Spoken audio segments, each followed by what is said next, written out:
In Revelation 3:14, Jesus is referred to as the beginning of the creation of God.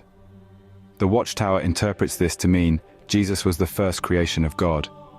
However, scholars like J.H. Thayer and A.T. Robertson suggest a different interpretation. They argue that the term arch translates more accurately as origin or active cause. This implies Jesus is the source through whom everything else was created, not the first created being.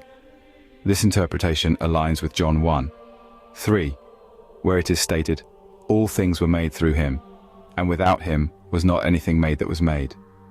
Moving to Colossians 1:15, where Paul describes Jesus as the firstborn of all creation, the term firstborn, prototokos, here is critical. Rather than indicating Jesus was created, firstborn here is widely understood to signify supremacy and preeminence. This is a figurative term indicating priority in status, not in time. Ephraim, for instance, is called a firstborn in Jeremiah 31:9, despite not being the literal firstborn son, highlighting a status of favor rather than order of birth. Theologically, interpreting Jesus as a created being raises significant contradictions. For example, Colossians 1:16 states, "For by him all things were created."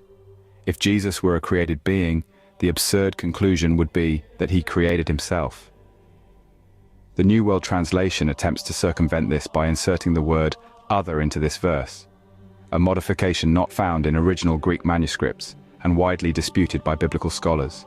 A pivotal point against the view of Jesus as merely an angel like Michael is his acceptance of worship, which is in direct contrast to angels who consistently reject worship, as seen in Revelation 22:8-9. Jesus on multiple occasions accepts worship, such as in Matthew 8:2, Matthew 14:33 and John 9:38, underscoring his divine status and setting him apart from angels, including archangels. A related Watchtower claim is that Jesus is actually Michael the archangel. However, this view lacks biblical support. Notably, all angels, including Michael, are instructed to worship Christ, Hebrews 1:6, indicating Jesus' superior status. Also, the worship of angels is condemned in Colossians 2:18, whereas Jesus frequently received worship. Furthermore, Michael is clearly distinguished from the Lord in Jude 9, where he does not presume to bring an accusation but says, "The Lord rebuke you." This distinction highlights that Jesus, who accepted worship as part of his ministry, is far above being just an angel. In conclusion, the terms beginning and firstborn in these scriptures emphasize Jesus' authoritative role in creation and his preeminence over it. They are not indicators of him being a created being. The overwhelming biblical narrative and scholarly interpretations support Jesus as central to God's plan, through whom all things came into existence and who is rightly worshipped as divine. Thank you for joining us in this exploration.